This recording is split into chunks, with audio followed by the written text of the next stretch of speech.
flag. Pledge allegiance to the flag of the United States of America and to the republic for which it stands, one nation, under God, indivisible, with liberty and justice for all.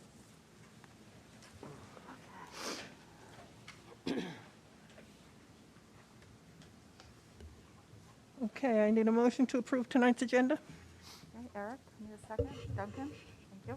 Any discussion? Yes, I have a question.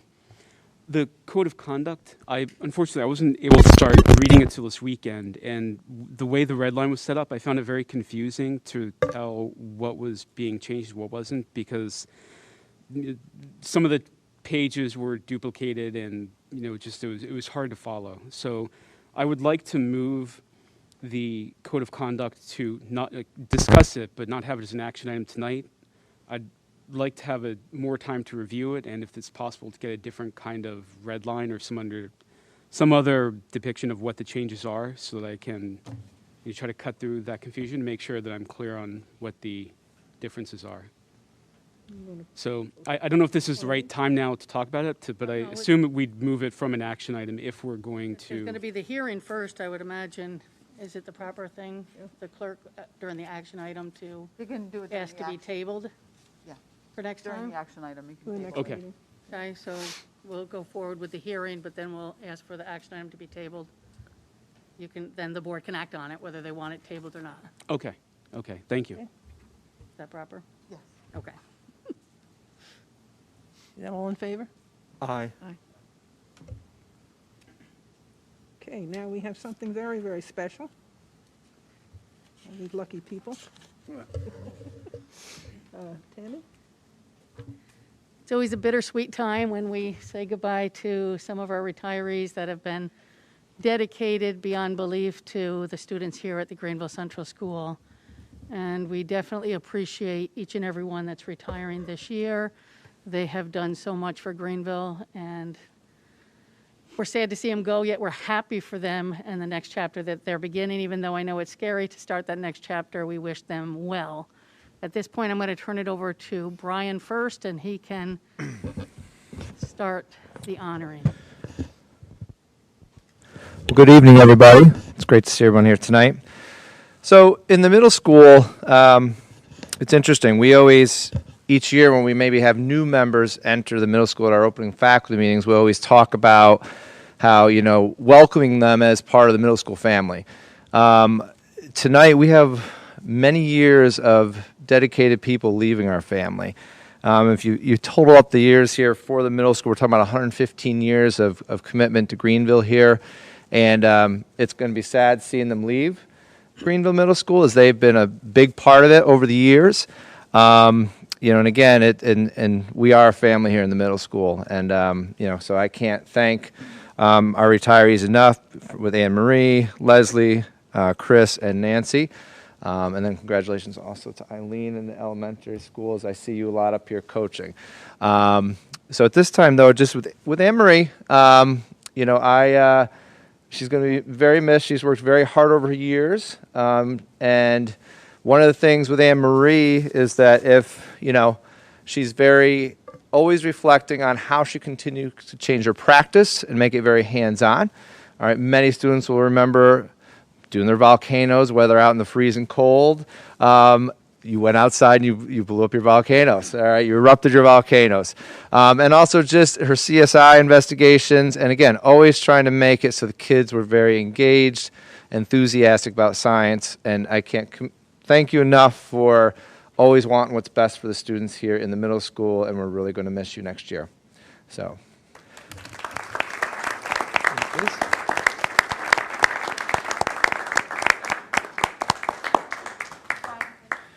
Oh, Elbow bumps only. They're vaccinated.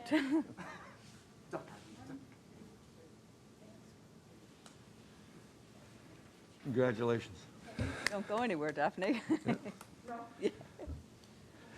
so Leslie Kudlak's not here tonight, but maybe she's listening. So I can't thank Leslie enough for her many years of dedication to the middle school. When you walked into Leslie's class, you were immersed in Spanish and speaking Spanish and in the culture. You learned how to speak Spanish, all right, whether you wanted to or not. And so thank you, Leslie, for providing that great experience for our students in the middle school and high school. Also, Leslie was very committed outside of regular teaching, being part of the state organizations for foreign language here in New York State, and last year was awarded their leadership award for, as she was the president of the state organization last year. So Leslie, thank you for your many years of dedication here to Greenville, and you'll be very missed next year.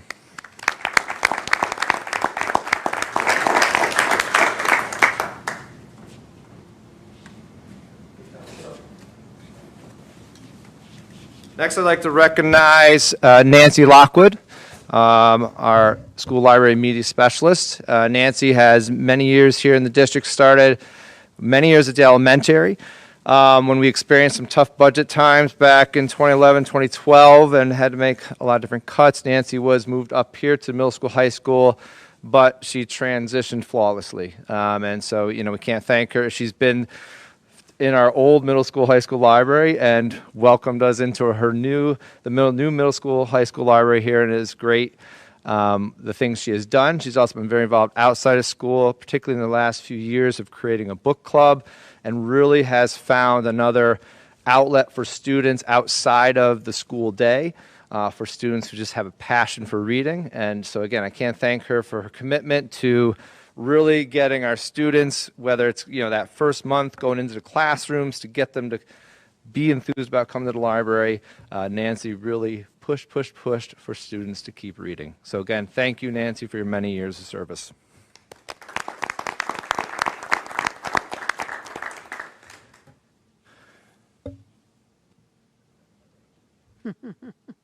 Next is Mrs. Lochner, Chris Lochner. Again, someone who's been very committed to students for 33 years. Many years here, and Chris is here all the time. So she's here during the school day. She's here for all sorts of activities after school, whether working at games. She's done an awesome job over the years with our student councils and really getting the students to understand what it is to be a good citizen. So she's been an integral part of really shaping the students of Greenville, and really the whole student. We talk about that, not just the academics, but really building all sorts of character with our students, and Chris has been a big part of that for many, many, many years. So can't thank you enough. You're going to be very missed. I already know you put your sub letter in, and that goes for everyone else. Make sure that hopefully you'll sub next year. We'd love to see you back in the building. So thank you, Chris Lochner.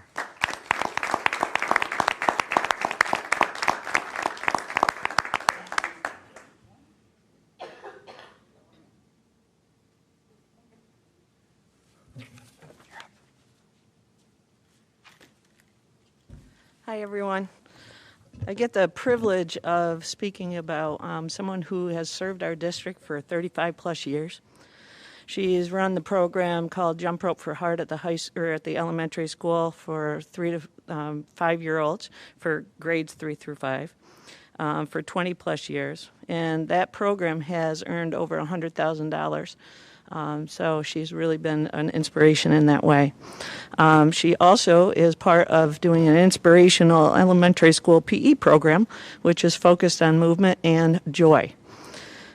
She's coached for many years, and she has over 400 plus wins.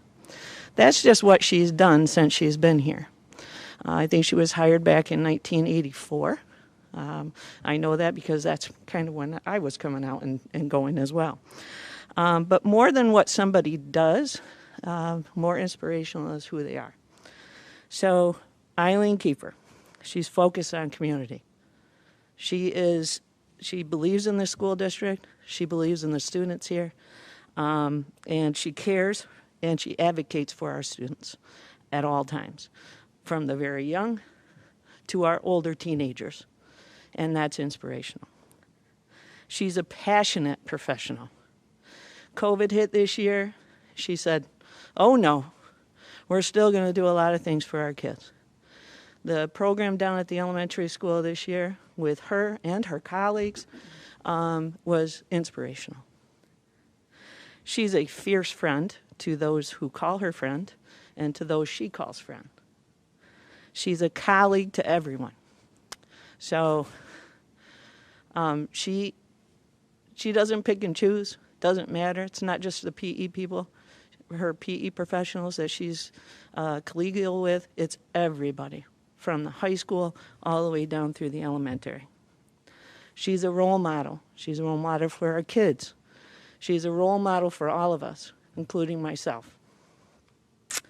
She's very welcoming and very honest. So there are times, her honesty, she's been very honest with me, and I admire that in somebody. She's a mentor for everybody. So not only our students, like I said, some of her younger colleagues, the PE staff that are coming up, they are benefiting from her tutelage and her mentoring. And I said it before, she's an inspiration for everybody. She inspires me. She inspires her colleagues. She inspires students, just everyone. She epitomizes what it means to be a Lady Spartan. I'm so proud of her. So, thank you for inspiring our students.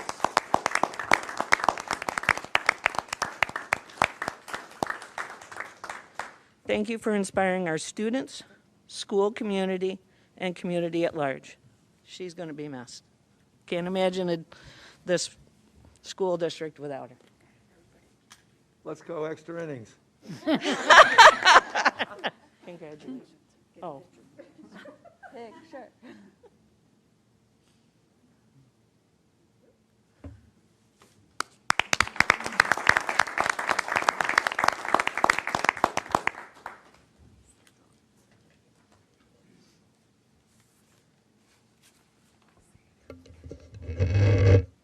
Congratulations, everyone.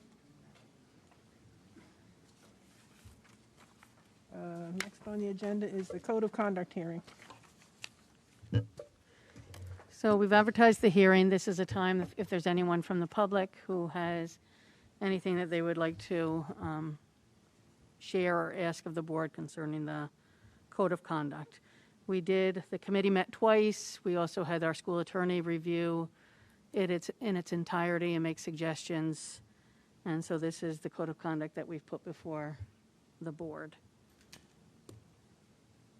I don't know if there's any. I don't have anything. I do, if it's okay, respond to Jay, your question. So the red line copy is an identical copy of what we already have. So any change whatsoever, whether things be moved or is in that original or in that copy. Well, what was confusing was it looked like some of the pages were duplicated, and the text on one page could be different than the text on the second page. Okay. And I think I understood what the actual changes were, but it wasn't entirely clear because of that duplication. I'll take a look at it. Okay. Jay, I also found it difficult. I asked Stephanie to print it out because I just couldn't do it on the screen. And what I found was that if you separated them into two, because there were duplicates, the original one, it's like the pages moved and then they didn't line up. So if you literally separated, page one, page two, and then you went through the document where the number was underlined in black, then you could follow it. Well, basically read both of them, but that separate one where it's underlined was easier than to follow. So I don't know if that helps, but. Okay. Thanks, Tracy. You didn't use your own printer to print them out? It was 70 pages, no. Jay, are you going to make a motion to table the action, or, because I'll be honest, I did not have time to digest the, So the action item is later. okay, right, so you want to, We'll wait till we get to that. Right. Okay. Okay. All righty. Open forum. 30-minute open forum is the time the board sets aside to hear comments from the public. It's an opportunity for residents to voice their general concerns or compliments, especially about items on the agenda. However, it's not the time to register complaints about specific individuals or about items that should be addressed confidentially through the proper channels. Don't know if we have any. I don't have any raised hands or Any, nothing in my email. anybody? No. Nothing? Okay. Well, there'll be an opportunity at the close of the meeting for any other comments. CTE recognition and program update. We'll turn it over to Todd to Todd. make introductions. Good evening, everyone. I'm excited to be here tonight for two things. First is CTE focus, and then the second is our alternative learning program, the STRONG program. So we're going to start with the CTE presentation. If I can ask our CTE teachers to come up.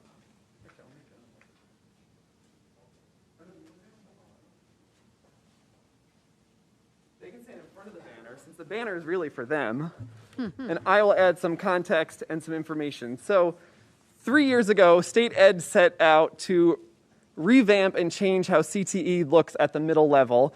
And a very small snapshot of that was it provided more flexibility of how the CTE, and when I say CTE, that's career and technical education, how those requirements are met at the middle level. So 3 years ago, our CTE department went above and beyond and really started brainstorming how they could potentially do things a little differently.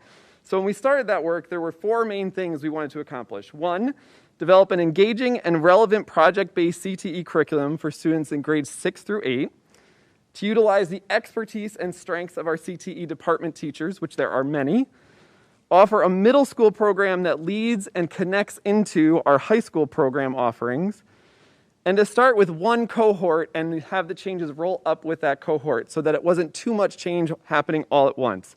So during the 18-19 school year, for the first time, our 6th grade students had this new experience of a changed way of doing CTE and really focusing on a more project-based approach. Part of that work was partnering with the Technical Assistance Center and one of their staff members, Dawn Mastrioni, who did a tremendous amount of work guiding and steering and also giving a lot of guidance or suggestions of how to do this. So after our first year of implementation with these changes, we were encouraged by Dawn to apply for their Model Schools program. So here are some thoughts from the Technical Assistance Center. Their program recognizes high-quality CTE programs at the middle grades and at the secondary level.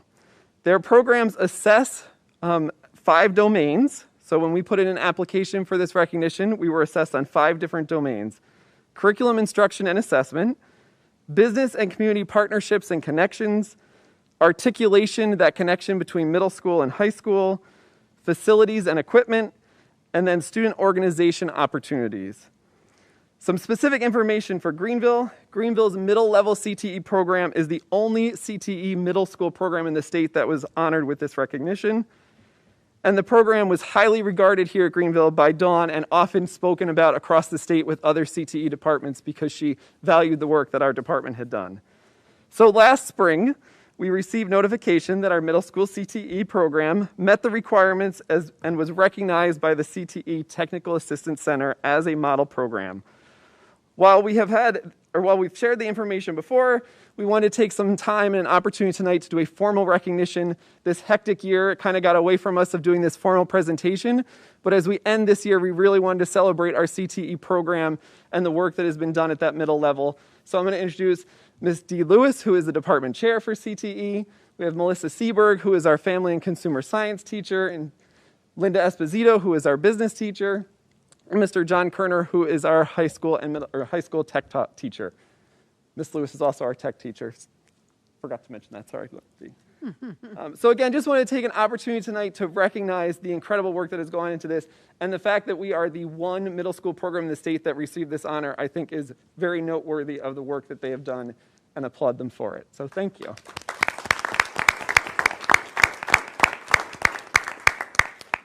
In addition to that, we're going to keep with the CTE theme. We're going to give a couple of updates in the realm of CTE. So I'm going to start with Ms. Lewis. We have started work this year of aligning our ag pathway at the high school to get approval through SED as an approved CTE pathway. So I was going to ask her to just give a little update on what some of that work has been. And then Mr. Kerner is going to give an update on some coursework that he's doing at the high school level. Before Dee speaks, I just want to hop in real quick and add one other thing. That's all right. No, this group of people have worked very hard over the last couple of years, and actually last spring, a few weeks before COVID actually hit and shut us down, I kind of asked them if they would go present at a New York State Middle Schools Principals Conference, which it's principals from all across New York State who come to this annually, and they're always looking for presenters of kind of new things that are going on, of how to continue to engage students in middle school, and they did a great job going and presenting. So I can't thank them enough for just taking those risks and being willing to take on new challenges and make things, again, as best as they possibly can for our students here in Greenville. So again, thank you so much. And again, going and presenting to those principals of, like I said, from all over New York State is a little, scary at times, but they did an awesome job. So thank you.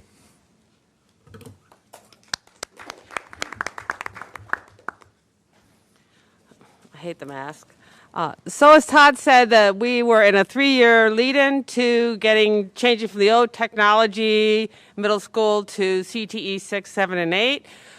So the first year we started with the 6th graders. They moved from tech and ag to the middle school where they did business and facts, and Linda and Melissa did a great job with the whole food truck idea. And then this year I got them with COVID. It was supposed to be a half-year ag and a half-year tech, but ended up being a quarter-year ag and a quarter-year tech taught twice so that I could do it both times. And I don't think I did such a great job with the first half of the year, but I did a banner job the second half of the year. So, and the numbers show it because all of our tech classes have more kids in them signed up for next year than we really can teach. So whatever we're doing, I guess we're doing a good job at it.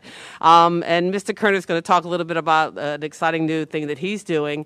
And the other thing that we're doing, Lynn was supposed to talk about, so I'm going to do it kind of off the cuff because I've sort of put this in her lap since I'm going to be retiring next year, is getting CTE certification for our ag program. We've been trying to do this for a number of years. That's one more layer of certification that the students will be able to get in agricultural areas. So we've been working with I don't know who Ree is,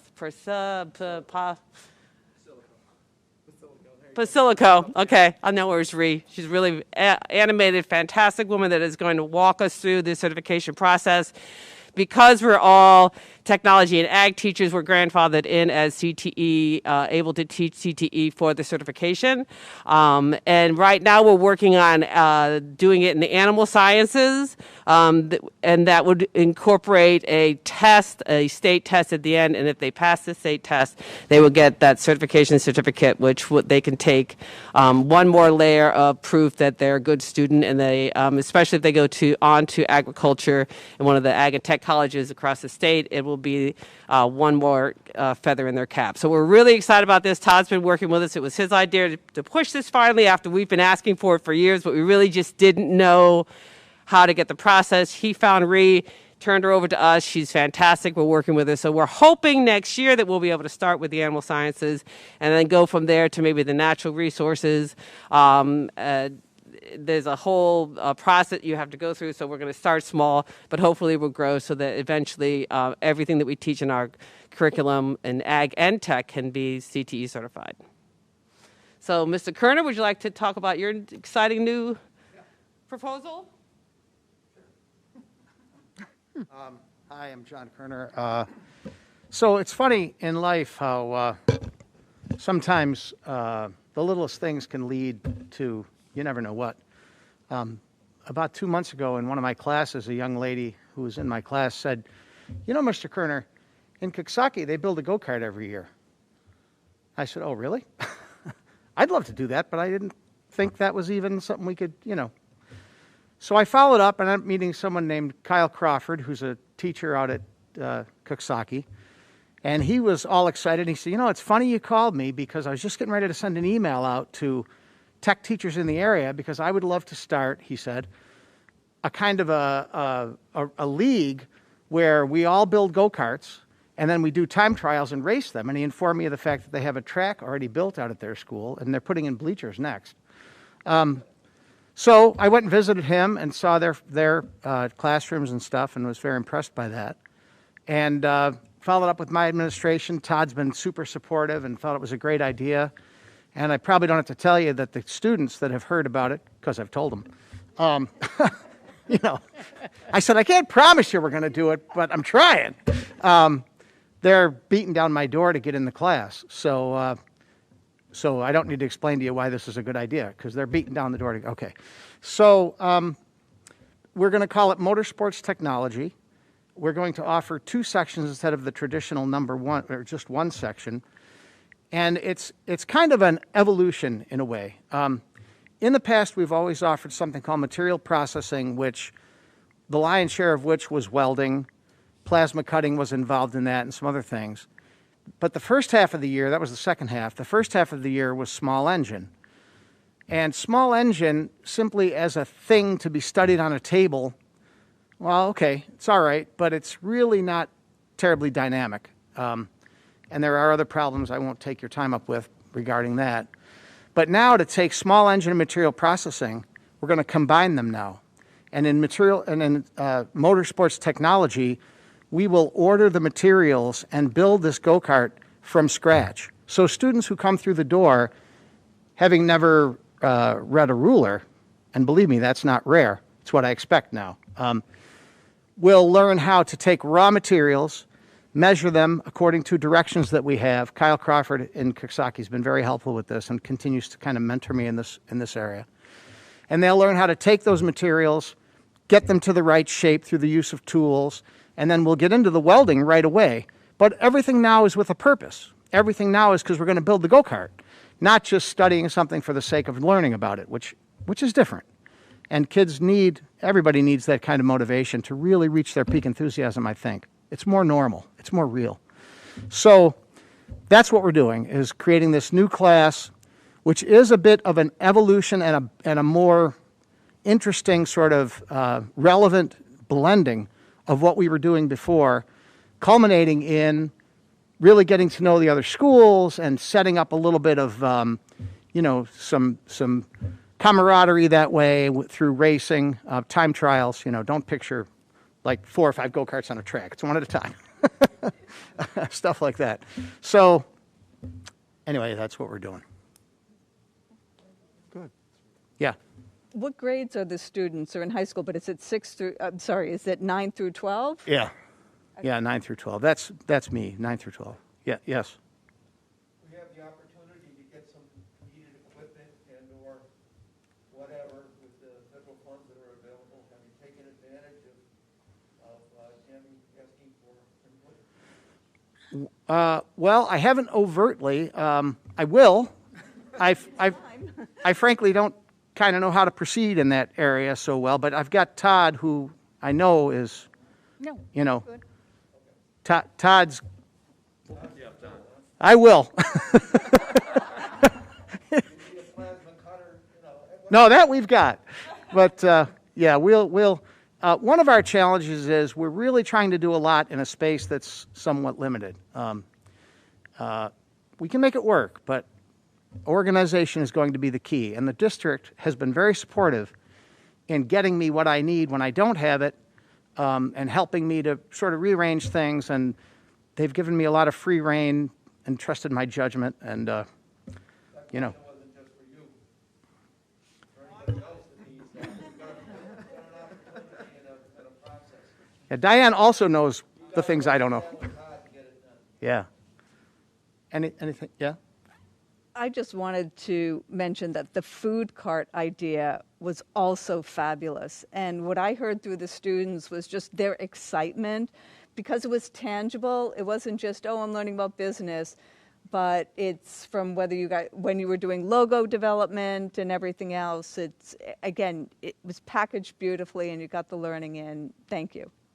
6 or 7 years from when, last year was the first year before that. 6 or 7 years from there, when they graduate from high school, we're going to have food trucks everywhere in Green County. Exactly, right. They all want to be in the town park. Yeah. Do they need permits? Was that part of the lesson? Thank you. Any other questions? Anything CTE? Thank you. And thank you to our CTE teachers for coming tonight. Thanks. Appreciate it. Thank you. It's great. Thank you. Thank you. Now I got one comment. Yes. I didn't see anything in the local papers about being the only school in the state to get that. I'm listening, Duncan, yes. Okay. Do we beat our own drum enough? How do we get that out? Good question. So last year when we originally got the notification, which was probably just about a year ago, it was last June, we put out a press release and publicized it locally. That piece of being the only school that was recognized, I didn't know until probably halfway through this year when they let me know that they actually, last year was the last year of the recognition program, so they're not recognizing any new schools currently. That doesn't mean a couple years down the road they might not start it back up. But through last year's cycle, we were the only middle school program that was approved. So we can certainly put something out again of just recognizing the work that's been done. How about flying a plane over? I mean, We have a banner now. There are probably 800 or 900 middle schools in the state. There's over 700 school districts, about 700 school districts. Tucker, I think what's important to remember too, though, is that we work closely with people in state ed who really push that word out there among other schools, either to try to reach out to us.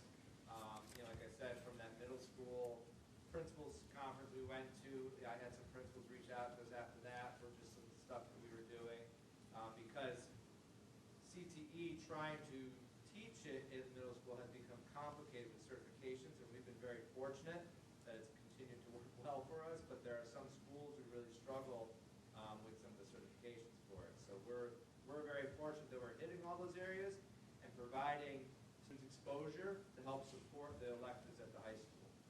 But again, I think the state ed has that out there, and I think among schools, I mean, they will point in a direction towards us. Yeah, but I'm more interested in our community knowing it to that, to the level that, it yells out for. A press release. A press release. Yeah. Yep. So I think now that we've had the formal recognition here at the board level, we can certainly put out another press release of just letting people know, and that added piece. If we can do it, it'd be great. Absolutely. We'll make it happen. We like those words. All right, shifting gears to a different program is our RTI Tier 3 Learning Center, which is a mouthful, better known as our STRONG program. So I'm going to give some opening information, but then I have a group with me tonight that's each going to take a piece of sharing some information about this program. I'll start with introductions. Everybody knows myself and Dan. Matt Ward is also going to share a piece. He's here virtually. With us, we have two teachers, Johanna Witt, who is the social studies teacher in the program, Jen Bergalt, who is the ELA teacher in the program, Jess Coons, who is the TA connected to the program, and Mr. Black, who is a graduating senior from the program, who will share a student perspective tonight. So last year, also around this time, or maybe more into July, we shared with the board our idea of shifting our previous alt-ed program known as ALP, Whole Student Learning Center. It had several different names over the years, but shifting that from a program that was connected with Questar, bringing it all in-house as a fully Greenville designed program. And this is now a year later. We want to share some of the information and how this first year has gone under this new structure, under this new model. The actual paperwork or process that we use for this is the Instructional Program Initiative process. So we shared with the board more detailed information, including some very specific data that is connected to how the first year has gone. Just like state ed, when you have a subgroup or a population of students that's less than 30, we don't publicly publish that data because it's identifiable to those individual students because it is such a small group. But I just want to mention the board has some of that more detailed information. If you have questions about that, we can certainly get you answers to any questions you have about that after tonight. Let's see. And then the group that's joining me tonight, we're going to start with some just overview information from Mr. Hash and Mr. Ward. And then we're going to go through the student perspective, sharing with you strengths of the program, and then some challenges this year that were encountered, and some thoughts and planning that will be taking place to prepare for next school year. With that said, I'm going to turn it over to Mr. Hash. Good evening. As a reminder, RTI is the process of providing high-quality instruction and interventions that are matched to student need, monitoring progress frequently to make decisions about changes in instruction or goals, and applying student data to important educational decisions. This process can be applied to academics as well as behavior needs, as poor academic skills in school can predict a wide range of behavior problems, as students who have difficulties academically may find problem behavior as an effective means to escaping or avoiding. As a reminder, we think of the tiers most often in the pyramid form. This first tier serves as the base of the pyramid and relies on the use of high-quality instruction and research-based techniques to support the majority of our students. The group size that commonly finds success within this level of intervention is 80 to 85% of the total population. Those students who, based on available data, continue to struggle are provided a more targeted intervention. The group size that commonly finds the need for the second tier of intervention is 10 to 15% of our total population. If those students who have advanced to Tier 2 support continue to struggle after sustained intervention, we again revise the intervention and work to increase time spent with the intervention and decrease total group size. It's estimated that roughly 5 to 7% of the total population will have the need of this type of intervention. Tier 3 support at Greenville High School is a bit different as we take the whole student approach to supporting these students. So we began to set criteria for students entering the STRONG program. We focused on reviewing multiple years of data in 3 primary areas: attendance, behavioral infractions, and academics. We then layered in additional factors including family history and teacher anecdotal data to finalize a group of prospective students. These families were then called by an administrator and the program was discussed in regards to how we saw it best benefiting their child. These conversations were either followed up with an informational email or families connected directly with our STRONG teachers to discuss. This year, for instance, we held a virtual coffee hour with families so that they could ask specific questions. Mr. Ward will now share additional information about the shift from our previous ALP program to the STRONG program.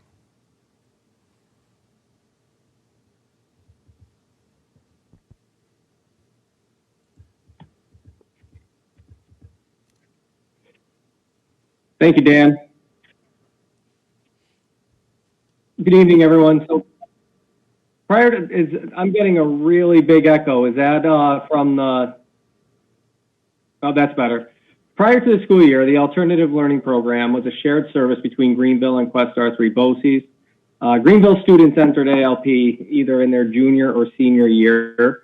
I'm just going to give you a little background to where the students, where this program started and how we ended up where we are with the STRONG program. So of these juniors and senior students, they were identified late in their high school career, and they were usually behind in credits, possibly behavior problems, or maybe on their way to dropping out. This program, ALP, served as an opportunity for students to work on credit recovery as a path to graduation. In August of 2019, a program review was done by Questar 3 that identified a number of areas that the ALP program could improve upon. These areas included structure in the day, in the form of leadership, and use of data to place students in this program, academic and behavioral expectations, improving ALP students' feeling of being isolated because they were in the same room all day. Also provide opportunities for the ALP teachers to regularly collaborate with teachers outside of this program. Having academic routines with expectations for all students to follow. An SEL component to the program to teach and promote healthy habits with a more supportive classroom culture. And a program guide or handbook that identified the program mission, vision, and goals. So we took this review by Questar 3 to help us in our planning of this new program. So, and Todd mentioned this earlier, that at a July board meeting last summer, he, Mr. Hash, and myself presented about how we wanted to use this program review to better serve Greenville students. This was the perfect opportunity to revamp the old ALP program to be the new STRONG program. During this process, we visited a number of alternative programs in other districts to help us determine what would be the right fit here in Greenville. And the new Strong program would take a proactive approach rather than a reactive approach. And that was a real big factor in our planning. So a number of the factors that helped in the transition from the old ALP to the new Strong program. The top of this list was breaking away from Questar 3 as a partner. Along with teacher retirement from the program, that allowed us to change and hire new staff. COVID actually aided in the transition of being only 11th and 12th graders integrating to 9th and 10th grade students into the program. So this was the first time that we were having 9th and 10th grade students in this program. It was a fresh start. Many of the 11th grade and 12th grade students stayed remote, which provided the adults in the room the opportunity to establish new norms and expectations without any students who would have remembered the former ALP. It also allowed the freshmen and sophomore students to acclimate to their new environment without older students in the room. And then from my perspective as always hearing the good, the bad, and the ugly, parents will call and let me know their feelings pretty regularly. I have to say the parent engagement this past year has been very encouraging for this program. I've received phone calls from parents that are excited and thankful for the relationships their students have developed with the adults in the program.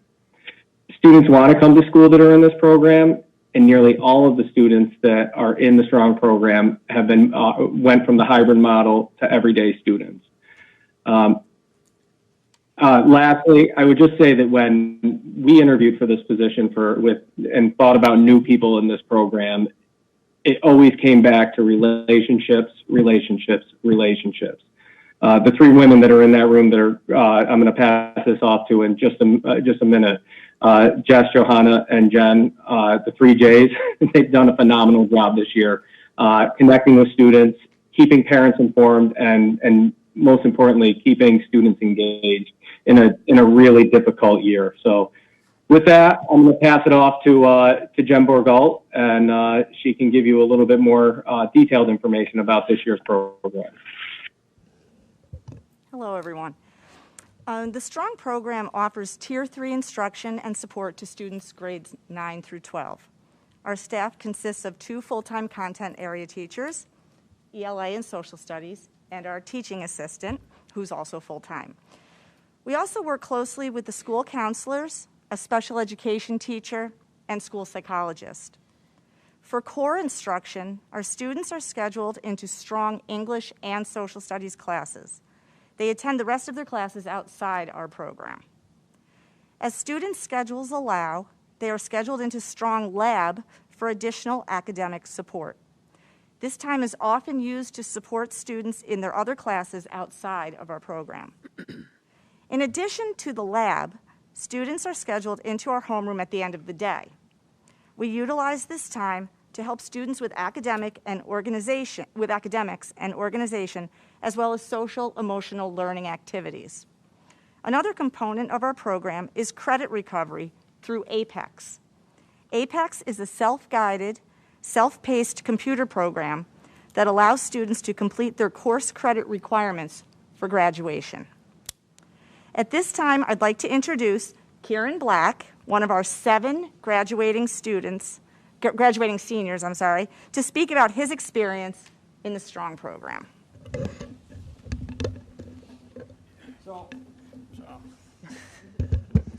Thank you. So all throughout high school, I've struggled with my grades and getting my work in on time.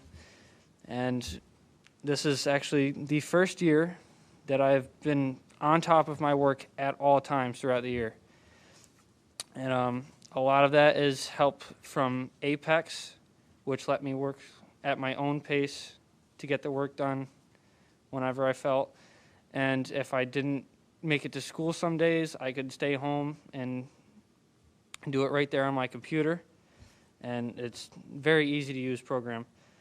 And in the Strong room, the teachers work very well together, almost like a family.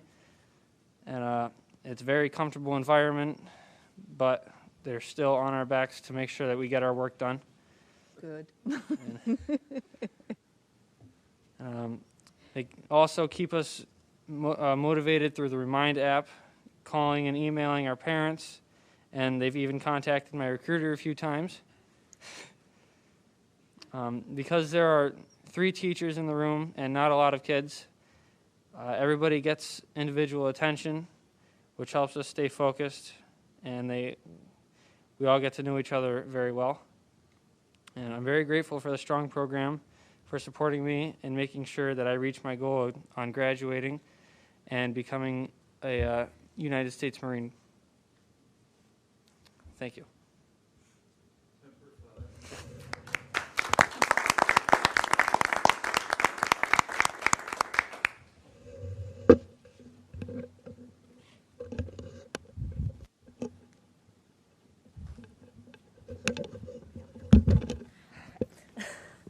So some of the strengths that we've really seen in the Strong program this year is at the very beginning, we actually moved forward and we created a handbook for the program.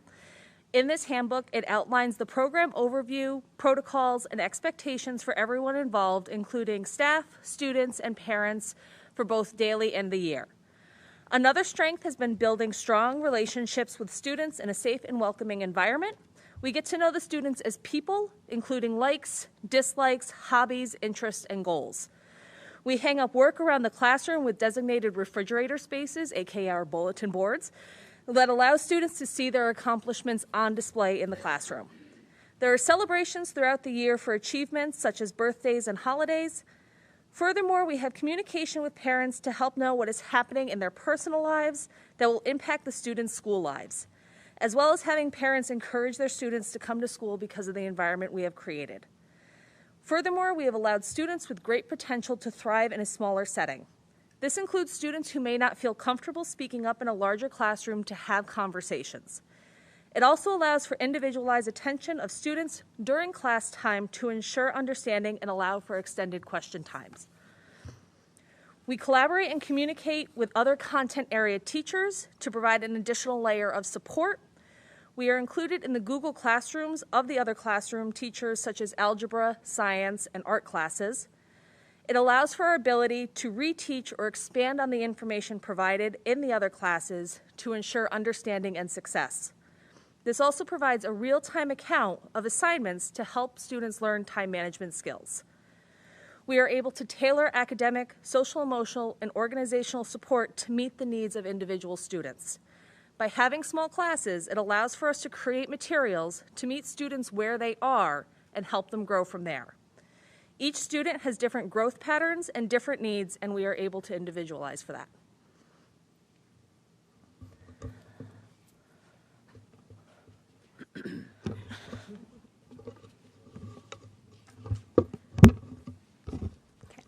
So we have some challenges that we faced this year, one of which was identifying and addressing student skill deficits.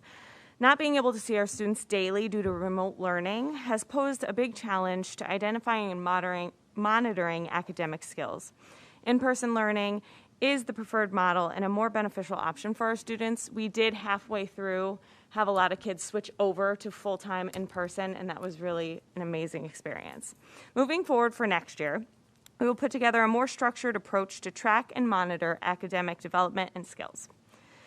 It has also been difficult to separate issues that are a result of the pandemic versus other social emotional issues we would see outside of the pandemic.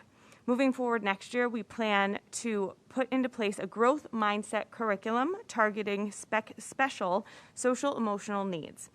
We were able to integrate some group growth mindset work with Jessica Jones, our guidance counselor intern this year. The kids responded so well to that, and they benefited from that. Every week they look forward to when Mrs. Jones was coming in. It was a really wonderful experience. Another challenge we faced was parent engagement. The main issue there was being able to meet with them in a remote setting. Next year, we plan to find additional ways to engage parents as a part of our strong team by meeting with parents more regularly, preferably in person, and by including them in our future celebrations. Another challenge is perception of the program. Many of our colleagues are confused as to what the new model of the program is and are still under the impression that it is the old model. We plan to share out with our colleagues at a faculty meeting the benefits of the program and the successes we have had this year. We would like the STRONG program to be viewed as an opportunity instead of it being perceived as a place to go when you fail or fall behind. Our program is a place to build up the skills the students have and for them to grow academically. Moving forward, we plan to share the benefits of the STRONG program with our school community. Thank you. So as you can see, the idea of relationships, I hope, comes through in all of this as well. As Matt mentioned in the beginning, so much of our conversations last summer was making sure we were building a program of relationships and team. And I applaud the three ladies that are here tonight because they have embraced that and truly come at everything with this team approach of how they can work together to solve the problems and the challenges that they've faced, and have really set themselves up for, okay, here are things we've identified this year. We know next year we want to be even more structured in how we track what our students' academic goals are. We want to be more proactive of how we get parent engagement in our program. So again, I hope you see that throughout this presentation and get the sense, because that is really at the heart of this program and the success that it's had this year. Are there any questions for any of us about the STRONG program? No questions, young man, I apologize. I did not get your name. My name is Kieran Black. Kieran? Yes, sir. You're very well spoken tonight. I appreciate that. Thank you, sir. You mind asking or answering a couple questions? No problem. What was your main issue, do you think, when you were a freshman? Were attendance? Just kind of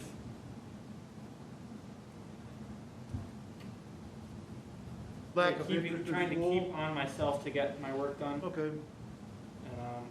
And I've had Miss Esposito for a lot of my high school year or career, and she was a major help. Yeah. So this built on what she was able to do for you, right? Yeah, yes, sir.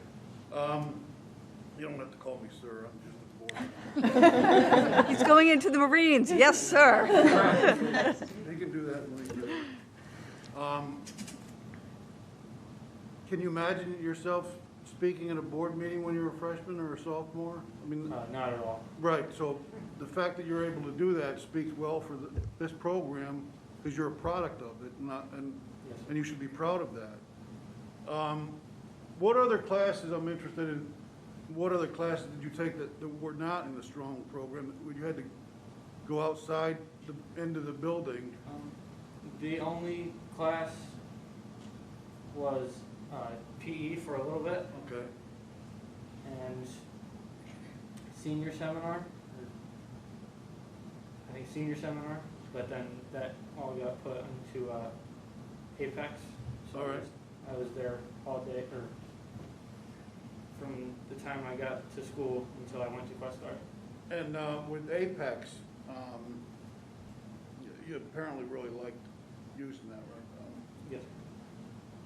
All the courses are offered in that? As far as the courses that you needed? Oh, yes, sir. Yeah. What was your favorite course in that?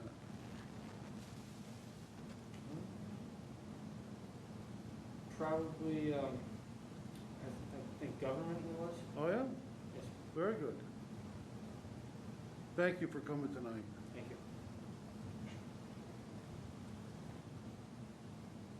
Any other questions?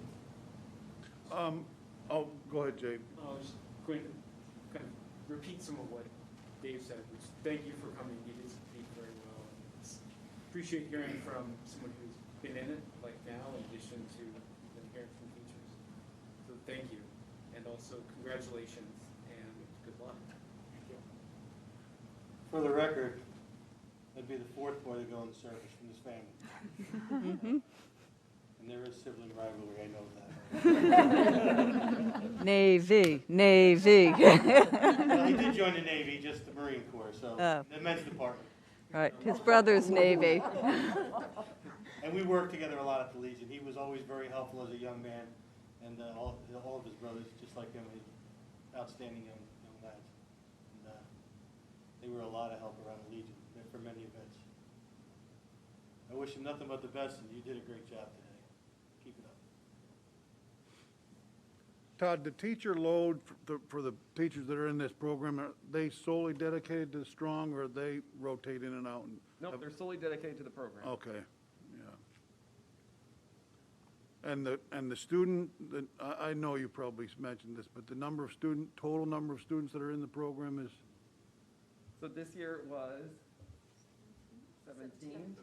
Okay, that's, Looking to go up to somewhere maybe towards 25. Our goal, or our cap in the original proposal was 32. I think if we ever got to a place where it was 8 per grade level, I don't see us ever going over that number. yeah, I hope Next not, year, because, adding additional students, looking at 25.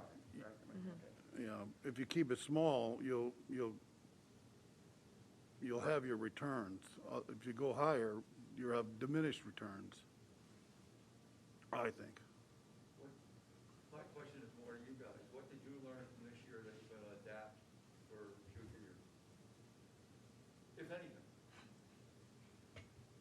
I think a big thing that we've learned is just the ability of how to really refine our practices on the fly, because everything has been so fluid this year, and not knowing, I don't know, do I need a mic? Not knowing For you too. what the mood of the students or how they're going to come in on any given day. Some days we have this plan set out of like, great, we're going to tackle this today. And it's like, okay, we're not. We need to focus on social emotional today. Like it's very much that we have this year very much learned to think on the fly more frequently than I think we ever have in the past. And I think the establishing the connections with the kids early on, building the rapport, has helped us to read them and them to read us on any given day, and just kind of know what direction we need to go in with individuals or the entire group. So that's been great. helpful. What I heard from you earlier, though, was a discussion or a reference to how more involved the parents have been. And I was wondering if, the basis of my question was, were you going to try to reach out even in a different way, or even more, get more involvement from the parents? Yes, absolutely. We want to try to include the parents more in, because we do have celebrations for academic achievements and such. And so we really want to bring those parents in to allow them to see the achievements as well. So they're not just the group of students who gets the quote-unquote negative phone calls home. We want them to have more and more of those positive phone calls home of, wow, this was a fantastic achievement. I think one of you mentioned, I think it was this young lady mentioned that the feedback had been really positive.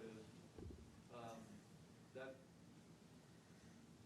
my question came from that, and whether or not we need to reach out differently, or it seemed to me it was always, she didn't say it, but it sounded to me like you were saying this was always considered to be some kind of a slap in the face to the students and to the parents, and that somehow you had transitioned it into a thank you, and you know, this is really what my student needed. I'm just wondering, I was wondering if you're going to try to leverage that in some way, like using those parents, if they were willing to talk to some parents who might be a little less ready to accept that maybe this is the best place for their student. And I think that's a great idea, actually. I'm listening to you. You know, we had Kieran come tonight, and in the future, I would love to have parents come and talk about their perspective of the program and the partnership that they've felt with our program. So I think that's an ongoing, and we're when we reflect daily on our program, hourly, you know, these are all things that we are trying to figure out better ways to engage, and hopefully being in person and allowing parents into the building next year will definitely help in that area. So you want to speak to the parents already for next year? Yeah. What Hannah's gonna say. Yeah, you know, we did, make an effort as early as possible this year to reach out to parents of those students who fit our criteria, talk to them. The team was gracious enough to do a virtual coffee hour where we had a couple parents stop by and ask questions. What we're also realizing, though, is how much we have to sell this to students themselves. Some of the students going into this program are left to make a lot of decisions themselves, where a parent who I will contact will say, yeah, I think this is great. I think this is exactly what my student needs. I'm going to ask them and let them make the decision. When that happens, we are asking a student to go into a program that is different from what their friends are going into. When you go into high school, that's probably the last thing most kids want. I have to go away from my peers. I have to be in a separate program. This program has a separate name, as great as the name is. I can't believe it's actually stuck, but you know, all of these things come through and say, how can we convince the students that they want to be a part of this program?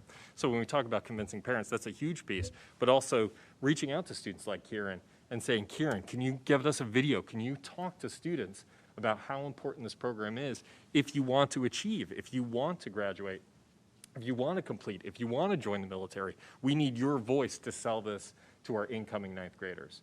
And that is a huge factor, especially because of all the attributes some of these students come in with, where they are left to make these choices themselves.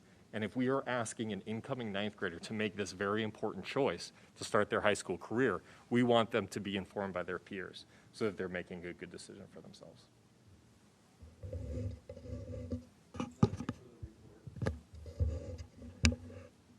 Thank you. And thanks again to our strong team members for coming tonight. Appreciate your time. Thank you all. Thank you. What did we say?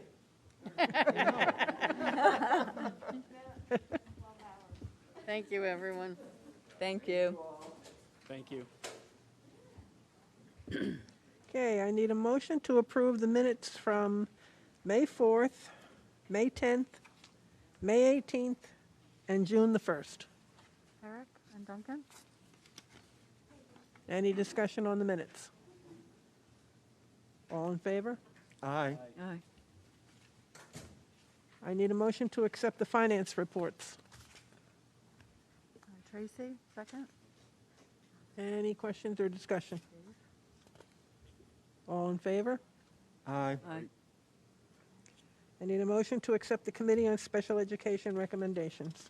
Jay and Dave? Any discussion on that? All in favor? Aye. Aye. I need a motion to approve the personnel agenda. Eric, and a second? Tracy? Any discussion? Yeah, I have some discussion. Yes, sir. Only one simple question, Pat. It probably goes to Tammy. On some of these positions, and I don't know, seems like I asked the same question last year, but let's maybe senior moment. Like if it's a committee assignment or a department chairman or a co-advisor, are the same people, do they have seniority?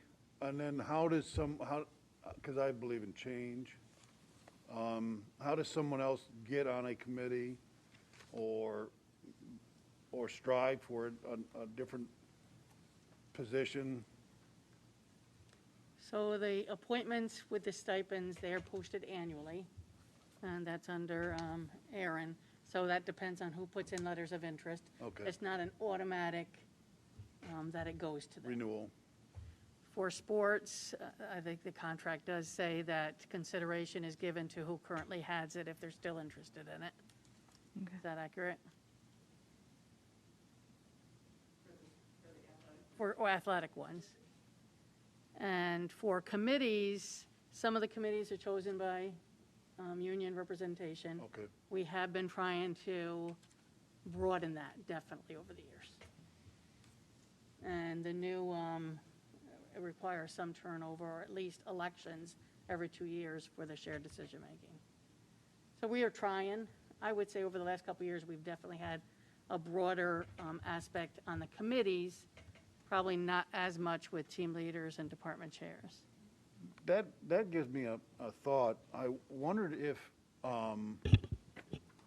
I don't know if this is gonna handcuff us, but I wonder if we had, maybe it is in the policy, but if we had a policy on these committees that you have a term limit, and then you must step aside for a period of time, in order to almost govern turnover, thus new ideas.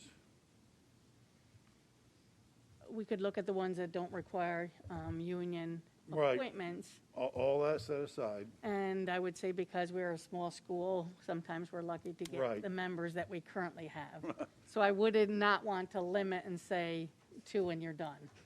And sometimes they're a great committee member and we're thankful. okay, right, all So right. I would probably keep it a little flexible. That's a good perspective. And just encourage more membership. Okay, Okay? thank you. But Tammy, is there a process if someone is interested? There's been different processes, so if it's union, usually the union president will send out saying there are vacancies in these spots, please let me know if you're interested. So they are requesting interest.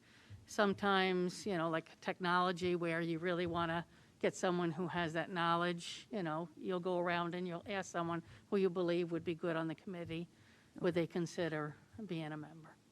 Okay. So it's done different ways.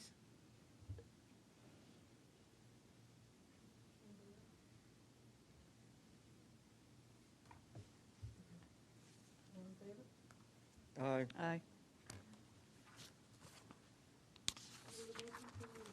Approve the 21-22 Board of Education calendar.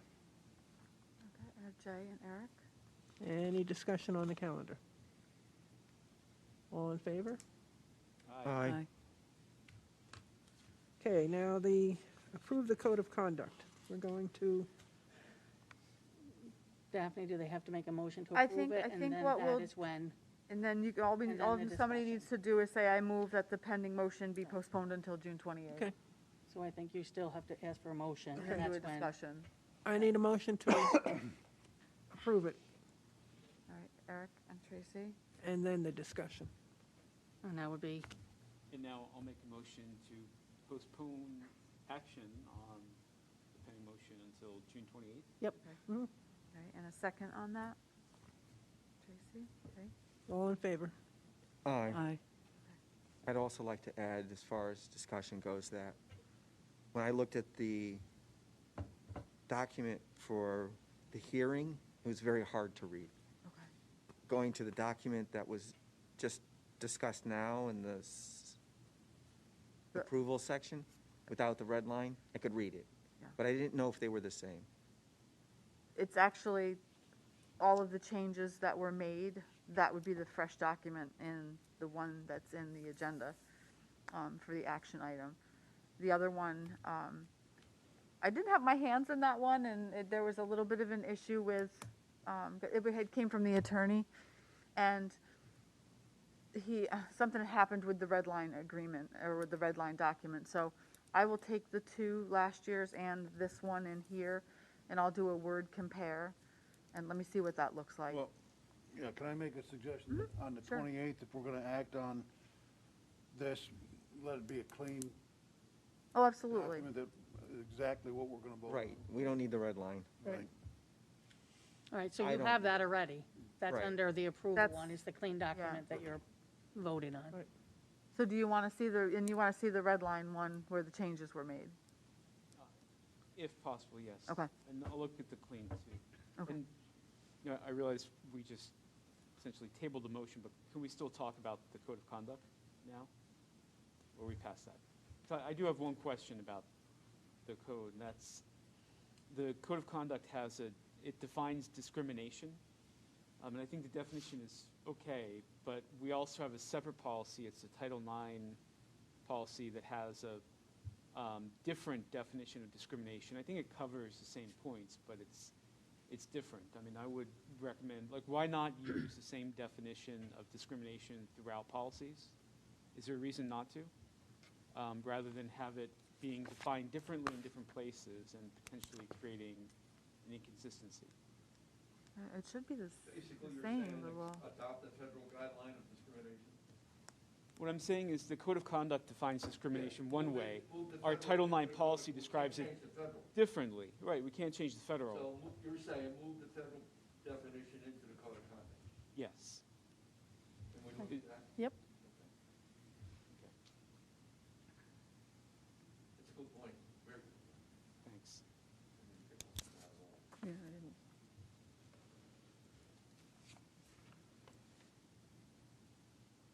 And final comment, Tammy, I know you'd said that previously, I think you'd taken comments that Tracy and I had given you before. I saw some of those changes were in there. So Yeah, thank you for, right, they went to Jeff. Yep. thank you for keeping that in mind and following up on it. You're welcome. We've already voted on that, right? Yeah. We need to approve the transfer to capital reserve. Okay, Eric? And second? I need Dave, thank you. Any discussion? All in favor? Aye. Aye. You in agreement for that, Dave? I do, I'm going to agree with it. Thank you.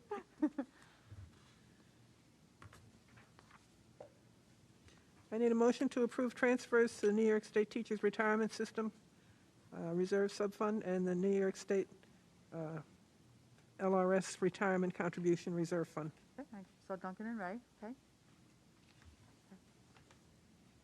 Any questions? All in favor? Aye. Aye.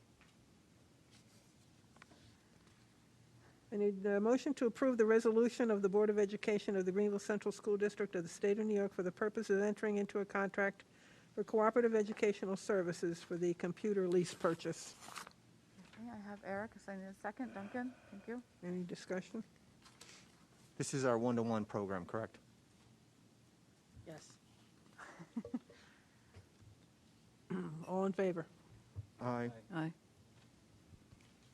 I need a motion to approve the resolution of the Board of Education of the Greenville Central School District of the State of New York for the purpose of entering into a contract for cooperative educational services, computer lease purchase. Oh, wait, we just did that one. I already did that. Oh, 8.13. All right. Forget that. I need a motion to approve the contract between the Greenville Central School District and Four Winds Saratoga for 21-22. Actually, if we're okay with it, we could probably do, if anybody doesn't have any objection, we can do 8.14, 8.15, Okay. and 8.16. Okay, the next one would be Wildwood program, Wildwood Summer Extension Program, and the Northeast Parent and Child Society, They're all tuition ones. and Health and welfare. North Greenbush Central School District. Okay, Tracy and Eric, thank you. Discussions? All in favor? Aye. Aye. Thank you. I need a motion to approve to extend the contract between the Greenville Central School District and Higher Physical Therapy for services from July 1st, 21 to June 30th, 22. Okay, Eric and Jay, Any discussion on that? What do they do for us? This is physical therapy for special ed students, Oh. IEP that have physical therapy. Okay. Thank you. You're welcome. Do we have much of that? There's definitely a number of students that Is have it per hour? Yes. Okay.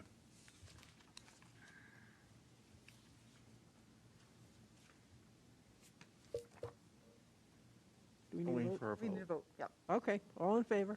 Aye. Aye. thank you. I need a resolution of the Board of Education of the Greenville Central School District to authorize district clerk to unseal and open the ballot box and destroy official ballots from the May 2019 Nope. school board election and budget vote. Yours should say June 2020. No, it says May 2019. Oh, that's my typo. That should say June. Destroy them all. It's in the first part, that's why. Okay. Okay, did we get a motion? We're going to amend that 2019 to 2020. June 2020, as it says in 8.18. Sorry about that. I proofed this so many times, too. So Okay, it's last year's. Motion, Eric, I need a second. Tracy, thank you. All in favor? Aye. Aye. Okay, discussion item. Okay, so the first one, normally this, while it was a special night for recognizing our retirees, historically, this would have been the night that we would have started with a reception, and we would have had our retirees there, and we also have our 10-year appointments there. With it being the end of our COVID year, we did not move forward with that. But what I would like to recommend is if we could do that in September and still have a reception for our employees that received tenure. You know, we gave it to them in April, but it officially becomes effective in September, that we would still move forward with that celebration.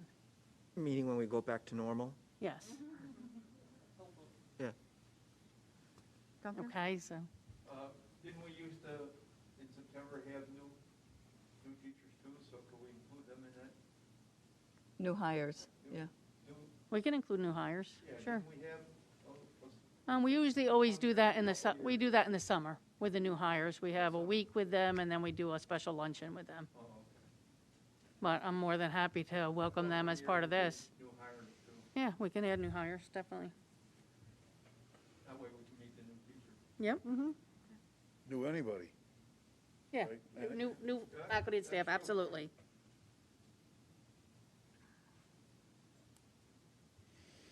There are quite a few, so that's a good idea. 2 new principals, right? And Let's hope. hopefully. And I would suggest you check out now if we can have edible masks. For that meeting. That's funny. Okay, They make those? No, No, you know what? No. No. I'm sure they do. okay, federal stimulus We funds. could all celebrate. Okay, so picking up from where we left off a couple weeks ago, talking a little bit about our federal stimulus. So moving forward, so what we've done now to date is really for our foundation is we worked with our internal stakeholders. So you asked tonight, Duncan, Todd and the principals, they have met with department teams, team leaders, starting to get feedback internally. So we used a lot of that information to create, and we worked with other districts looking at surveys that they were sending out to create our public input survey that went out today. We sent it to our students from middle and high school, all faculty and staff, all of our families. We send it to the board so you could see it and also give input that way. And we will put it on our website for any community members also. So that went out probably noonish. So we have 147 responses already. So I think that is good to give us some feedback. And so, I mean, you'll look at it, but really the feedback is we put it in categories. So, and we asked, and I'll list some of those categories in a minute, but we asked them to prioritize these categories based on how you believe funds should be allocated to best serve our students and school districts as we rebuild from the challenges of COVID-19. And we're asking them low priority, mid, or high priority. And then there's open-ended at the end of each of those sections so that they can build and provide some of their own input outside of some of the suggested areas. So some of the things we're looking at, as your reminder, we have 2 pots of money, to say it that way. One is the Coronavirus Response and Relief Supplemental Appropriation Act, CRSA, however we want to say all these. And that was $998,577. And we have the American Rescue Plan, the ARP, which is $2,688,066. So I believe I told you last time, the CRSA money, the application was due the 15th. The state has extended that through the end of the month, but they also allowed school districts to request a month extension, so ours is due July 15th.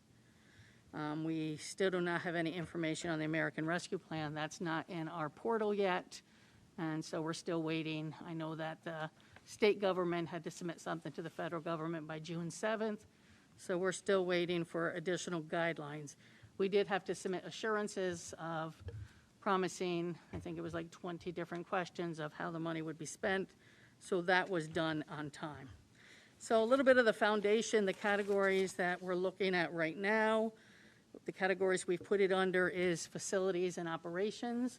So some of the feedback includes outdoor teaching and eating spaces, and we've talked about right out here in the middle high school doing a nice patio area, so that would be an outside place. Some discussion on also having a second pavilion at the middle high school or behind the high school, and the Ellis courtyard, doing work in there so that that is a usable space. And Ellis Windows is another area we're looking at to make sure that they are all, that they can be opened. So there's been some issues with some of the windows there. So some of this more in-depth has to be looked at, but this is gathering the feedback. And at the same time, Janet and Rich have been working with the architects because it's good to put things down, but we need to quantify a cost if we're going to do budgets that we have to submit. The good part is what I want to say to everyone is we can always do amendments. So while we have to do this initial budget that's multi-years, there will be amendments throughout the years where you'll say, we didn't decide to do it here, we're going to do it here, and we send that amendment in. Also under facilities is ventilation, air quality. These are just areas that we know we have issues the architect's looking at. That's some of the offices up there, a new air handler. The fitness room, air quality, we're looking at ventilation for the fitness room. There's 2 rooms at Ellis, and they're very small rooms. One was the PE office and another room. That has air quality. We are not using them currently because of an odor, and we've had architects look at it the last several years. But we've asked our new architects to really look at that, to how could we get those spaces back, and univent filters. So those are some of the things, and then we will add, as we get more feedback, to these categories. Under that also is technology upgrades. So some of the things that have been put under that is upgrading our phone system, the PA speakers at the middle school, high school, and wireless infrastructure. I'm looking at including updating the wireless in our fields and parking lots and access points. If we have these outdoor spaces, some smart boards that are able to be moved outside so that we have some technology for there. Looking at upgrading our oldest interactive boards in our classrooms, some network closet power supplies, and then just some things that have been put on as assistive technology, Wi-Fi on buses, more security cameras. So these are just some of the items under that category. And then learning loss is a big category, and they have requirements of how much of this money has to be spent for this purpose. So some of the things under that area right now are instructional coaches, and this is improved practices. They were looking at this at the elementary level. After-school support, we're looking at late buses to be able to provide after-school support. High-impact tutoring, summer school, permanent sub. So the big caution, so we do have a couple things on here, is some of our part-time to full-time. So the big caution that the state is giving us, which I would say the same caution, is do not look at things that you have to sustain later on. They don't want to see you adding all these positions that then the budget, or then the cliff is there and now you're making cuts. So that's the cautions. So where there may be something that we put in, and because we have to put that on the website, this is our reason. We are planning to get this in the budget, and this is how we're going to do that. But that really has to be limited, not, so I mean, some of the things that we are getting are, you know, we need this position, we need this position. There's just so much of that we could even entertain at all. So that's our big caution. And another big category is mental health. And can we partner with community agencies to provide additional mental health support, and what could that look like, and what would we want it to look like? So those are our broad categories that we're looking at now. Those were the categories that were included in the survey. So we are waiting for that feedback. We're waiting to quantify some of these costs, and then we're going to start working on the budget. Question, Tammy. Yes. So I heard you talk about learning loss and using some money to address that. Can you use money to address other areas of, sure I won't use the right word, but instruction? I mean, whether it's to either support or provide something additional for like kids who would be going through like an accelerated program or, you know, other. They do talk about summer enrichment activities for students. That's on the list. So we would look at what kind of enrichment we could do there.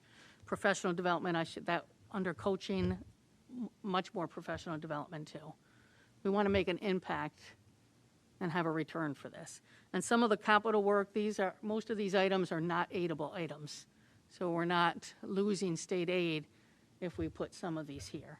And I would say it's a balance. This is a lot of money, and there's a way to balance it all among all of these categories that a lot of ways the taxpayers would pay for it in the future. That's what I'm looking at. Eric? So like when John was saying that I already got a plasma cutter, and very quietly he said, and we make the space work, is there a way that we could, in terms of learning loss, apply monies to make his space more learning capable? Well, I mean, after last month, or 2 weeks ago, Dave, I mean, all night I was thinking of Dave's conversation, and I mean, my mind was going because I agreed, how could we? Now, this money, you cannot do any new construction. They are asking, but that's what we have right now. So unless that changes, I couldn't say, let's put an addition somewhere. But could you open up a wall and give them more room? I don't, it's small. Yeah, and it's really, I don't know how we would do that without building out somewhere. Okay. And if you've been in there with students. Or building up. That's what Janet asked, could it build up?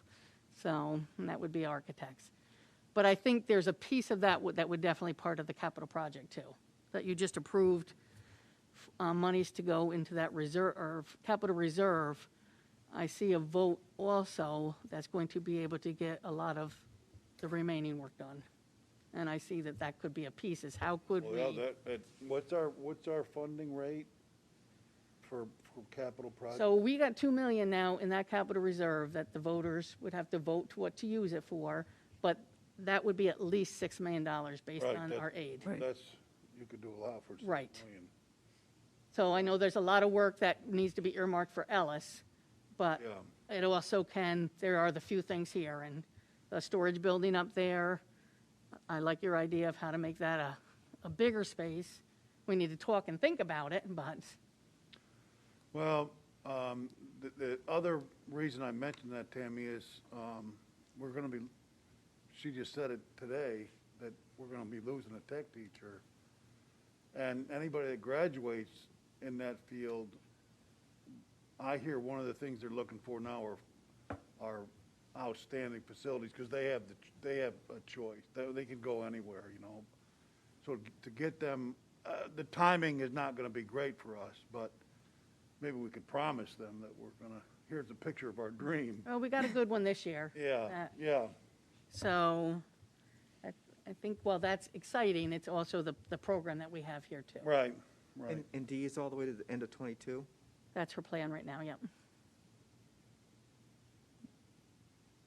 Jay? Just a follow-up question. Aside from the summer enrichment, what can be done during the school year? I mean, I mentioned accelerated, but like setting that aside, like in general during the school year, what can you use the money for to help improve outcomes and learning? And we've seen the test scores, and I know there's a lot going on to try to improve, you know, whether it's fundamentals or just, you know, other outcomes for reading and math, ELA and math skills. Can we use any of the money to support that effort during the school year? Mm-hmm. Yes, you mean to get our grades up and everything? So we're talking about, obviously, after-school programs, we're talking about tutoring, and that can happen during the day when there's a free time. And so there's just so many things that we have to look at, and how can we do it? Hiring out, using existing staff, but we are open to all different ways and all different ideas of how we can help all of the students. And those are things that we can use some of the federal money to support? Yes. Tammy, one of the things I wanted to mention was SCD came out with the results of their survey on it. And so on page 80, it talks about what parents are looking at. It groups them by the different groups, or it groups the comments. So parents are interested in increasing reading and writing skills with systematic monitoring of specific skills to assess growth of students in all early grades to ensure mastery. It's interesting because faculty is talking about librarians and having a library. District level administrators discuss their top comment is the need for culturally responsive education. Then board members talk about facilities needs post-pandemic. So, there's a very wide range. But I would encourage there's a place us. for everything. Right, yeah. But I would encourage us to really listen to the parents. Now, again, this is New York State parents that are saying reading and writing, but I think there was a lot of learning loss there. So. Yeah, and to go along with Jay's comment, there's going to be learning loss at the lower levels of achievement, but there's also learning loss at the upper levels. And I think we need to not forget about I agree. the high flyers and see if we can, accentuate their education as well. And I can see a good program that's spent money on through this funding, if it becomes great in the 3 years we have, it's going to be easy to continue with as far as slipping it into the budget. But, something that's a catch-up thing, if it serves its purpose, then we don't need it anymore. I mean, some of the things we're looking at is 3 years we're going to do Right. this coaching, and that's it. Yeah. And I'm what interested value in would that. we get from that? Just to follow up, And when I just heard you say coaching, when you say coaching, you mean like professional development to the teachers so that they're yes, capable? Okay. so that their practices That would improve. be long-term effect, you know what I mean? Right. Yeah, That's yeah, a no, great if you idea. can do that lasts for years.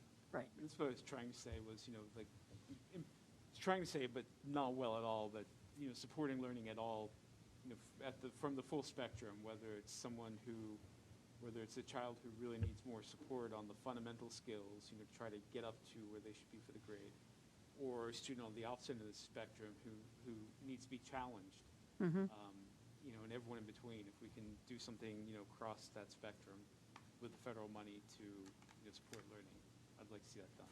So I heard the answer already, I just didn't articulate what I was trying to get out very well. Okay, good. Just as a follow-up from last time, we are working, Duncan had spoken to me after, is whether, and this would not be new learning, but this would be, can we maintain, and maybe not as much summer regression, that's the norm, as use some high school students.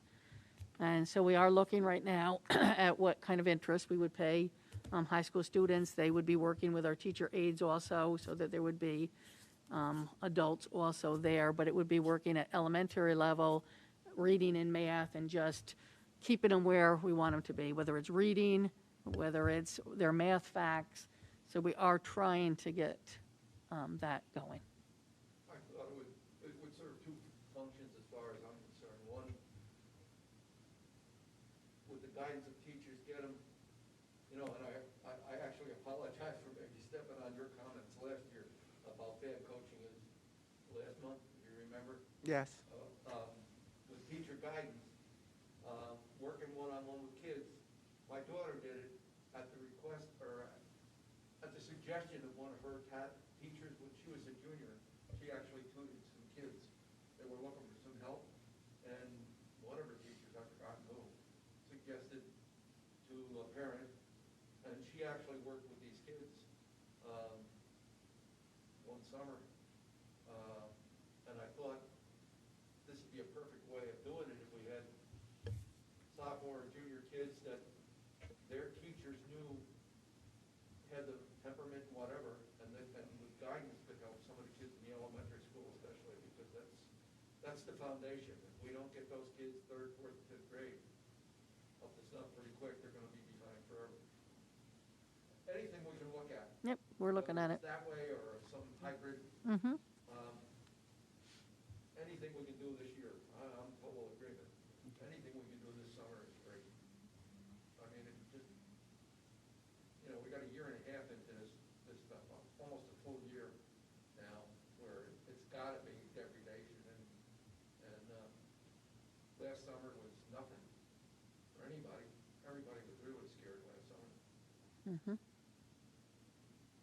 Tammy, did I hear you say trying to get high school students to help?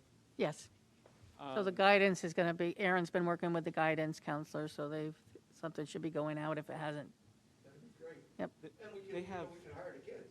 Yeah, Give, but give what some of the kids something to do in the summer, 3 or 4 hours. So far, we have 4. She's putting up 4. what I was wondering is they have a community service requirement to graduate, don't they? They do. Could this satisfy that? I don't see why it wouldn't. They're nodding yes. Yeah, my son did it during school. No, not if they Oh, got paid, come it on. wouldn't. So I would think they'd want to They want paid. get some But- paid. But offer it. Offer it. So we have other things. One other thing I thought about with the stimulus funds, and one of your comments may negate the whole discussion, but I'm going to throw it out anyway. We've talked before about a reach out for the IB program. And we're the only ones around right now on this side of the river. I think Red Hook is the closest, and Albany would be the closest in the other direction. Is there any way we could use some of this to enhance that program and, make it available to other school districts in the area if they're interested, or make it available to those kids somehow? So it can already be available because we have a coaster with Questar.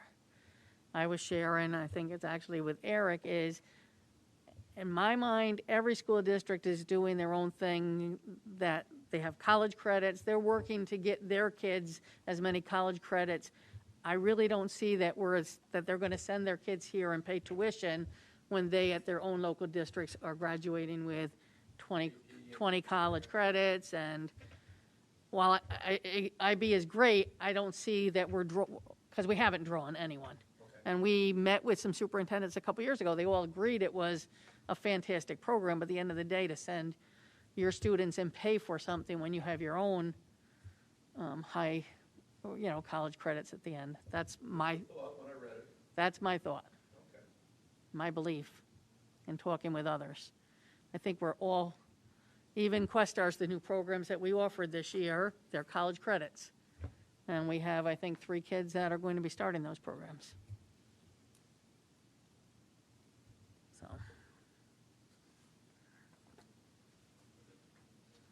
Okay, thank you. The next one, I asked Erin if she would join, and she would talk about our exciting moving forward with pre-K. So for years, Greenville Central School District has partnered with community-based organizations, or CBOs, to offer universal pre-K to 4-year-olds living within the district boundaries. So universal pre-K is a state government-funded program that's free for those that are enrolled in it. So in previous years, the district has basically functioned as like a flow-through for the grant funds. And the funds are aimed at supporting the UPK students that attend the half-day program at our community CBOs. So the district has been able to offer 37 half-day slots based on the grant funding, and they've partnered with a variety of CBOs over the years. So while the funding has remained constant this year, due to COVID restrictions, our current community partner, United Methodist Church, had to limit the number of slots that they could fill in order to have it be a safe program. And they limited it to 15 slots in the morning and 15 slots in the afternoon. So this funding, which I'm going to refer to kind of as the old money, for universal pre-K is scheduled to stay constant for next year. However, there's this exciting opportunity based on some new UPK money or an expansion grant. This new money is being made available to districts who have had UPK as well as districts who have not had UPK in the past.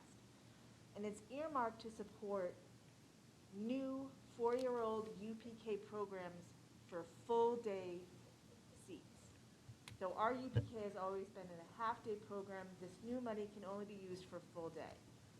It's supported by federal funds for the 21-22 year, and then it will be split between federal and state funds for the 22-23 and the 23-24 school year.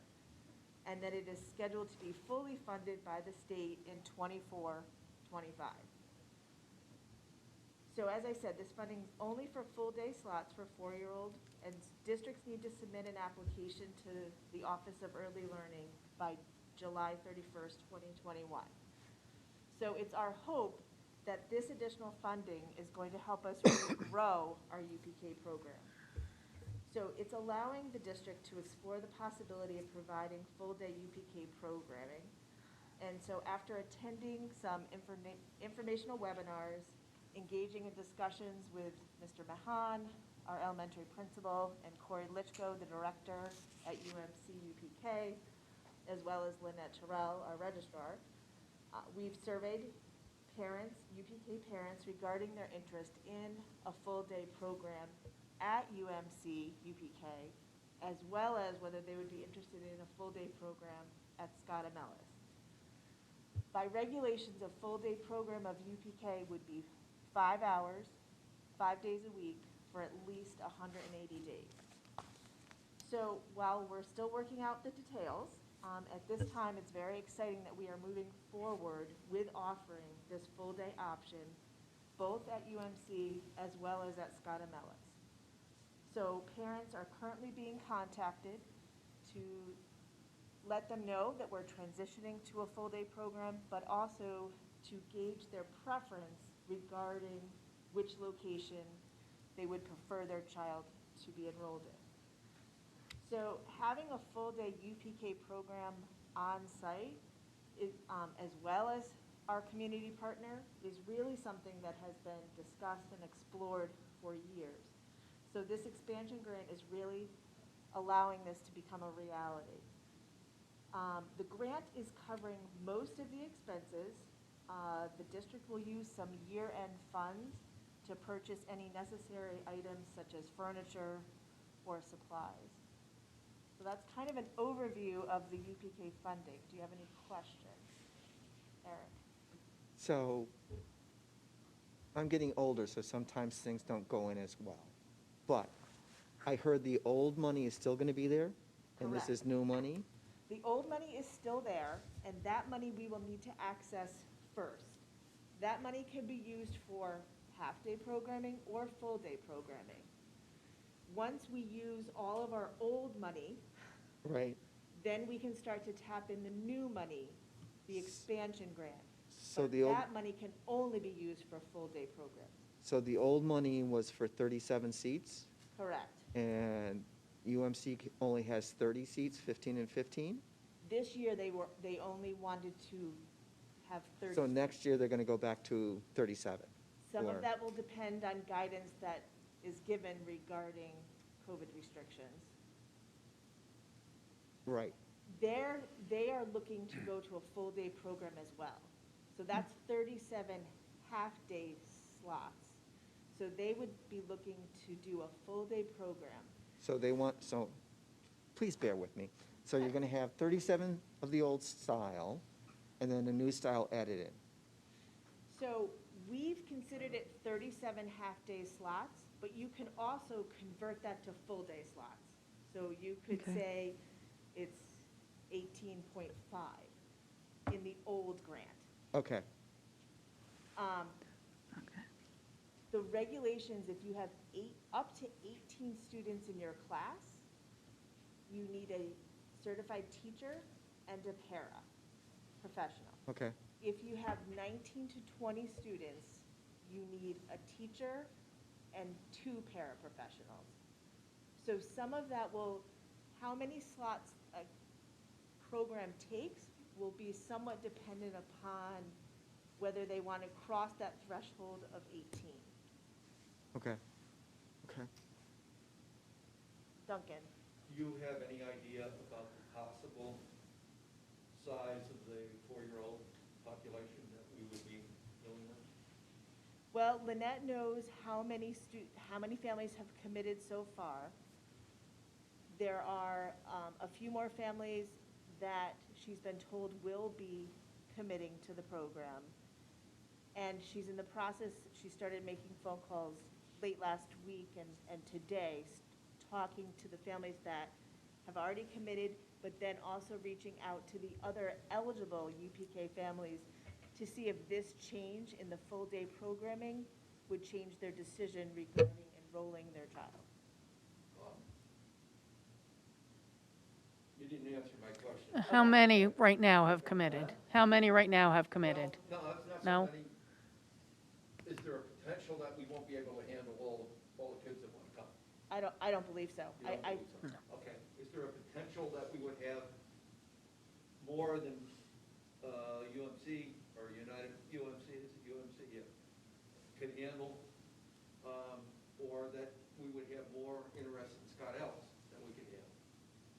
So we discussed that's a possibility, and one of the things when we surveyed parents was asking them in that survey what their preference would be. And because UMC offers wraparound care, there's a good number of families that would like their child to attend UMC. Likewise, there's a good number of families that would like their child to attend Scott M. Ellis because their other children attend the elementary school. Where possible, we're going to allow, we will follow their preference.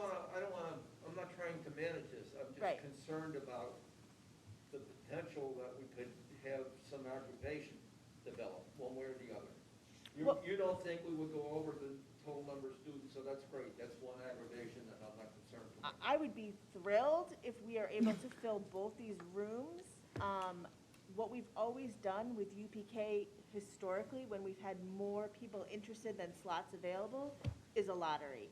And that's what UPK dictates. If we have to go to a lottery system, I think that's going to be a good problem to have. Right now, while we have families that are committed, we don't even have enough to fill the original 37 half-day slots. Okay. Now, my only other concern is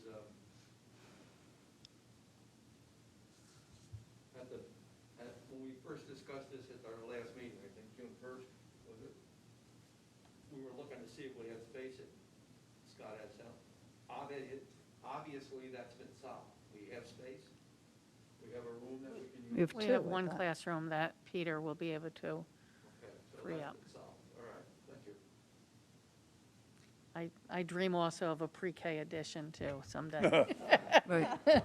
Behind Ellis. Behind the tech room. Dream big. Yeah, behind the tech room. Behind the tech room. Yeah, we can build him a bathroom. Aaron, I have a couple questions. Is Corey interested in, you said that she wants to go full day, right? But Correct. she's not interested in being part of a partnership where one of us would be half-day. Maybe she would want to continue half-day, and then we could do the 5-hour. If you don't know the answer to that. That was something that was talked about early on. I think that creates some advantages, but it also creates some challenges. Yeah. And not knowing whether there would be enough interest to support the half-day versus the full day. It's just hard to know, and we wouldn't want to do anything that was going to hurt our community partner who's been providing the service. When I initially reached out and spoke to her and just tried to talk about what are some of the possibilities, she very quickly liked the idea of doing a full-day program. Well, it's kind of, 5 hours. Correct. And then there's a continuance up there, right? As far as the daycare component. And I'm hearing, and correct me if I'm wrong, we're not going to offer that. No. That's I think, going to be a limiting factor, don't you? Because certainly some parents will be looking for their child being there beyond 5 hours. Correct, which is why we're trying. So you could decide who goes where, maybe. Right, so if a family tells us their preference is UMC because of the wraparound Right, service, right. and then those families would be, go to UMC. And if we have to go to a lottery situation, and we have done this in years past, the first one, number one, what's their preference? Okay. They go there. The second one in the lottery, what's their preference? They go there or they go there. And then when you get down and you filled all your slots at one location or the other, if you're low enough in the lottery or further enough down the lottery, you may not get your The choice is made for you. District kids only correct. because of the District funding? I'm sorry. Because of the funding? Correct. The Yeah. grant can be used for students that reside in the district, and there will be no transportation provided at either location. Oh, really? Yeah, that was the next question, no transportation. That is correct. So would the hours at Scott M. Ellis be offset enough so that we wouldn't conflict with the buses? That's exactly what we're looking at. We're looking at sandwiching those 5 hours in between our AM bus and PM bus run so that we don't conflict with our own Oh, pickup and drop-offs? pick up and drop off. And in speaking to UMC, that timeframe works best for them as well, because they have parents that are dropping off, picking up, and needing to get home to receive their elementary child off the bus. Right. So she indicated to me that that timeframe works for them as well, although the two times do not need to be exact. Do you know her population up there? Is it mainly all, all the people are, oh no, it can't because of what you said that there's 37 half-day, so the kids must rotate in and out of there, right? They Or- have a program in the morning where students come in the morning.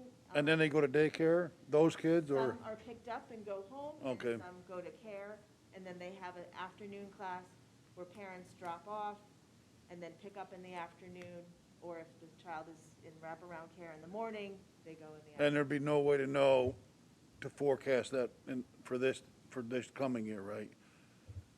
As far as, Some guesses, but each year, it's really dependent upon the families of those 4-year-olds and what their family Right. situation is. right. Thank you.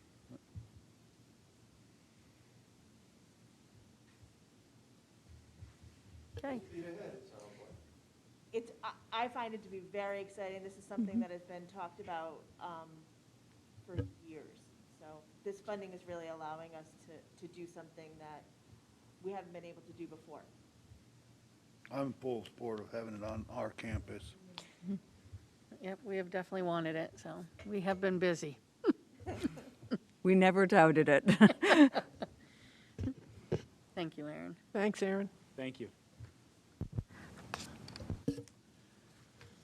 Any input items for discussion at the next meeting? Anybody would like to talk about? I only have one. I'm wondering if we're gonna get a report on any student data that's been created to let us know what the gaps are, whether it be,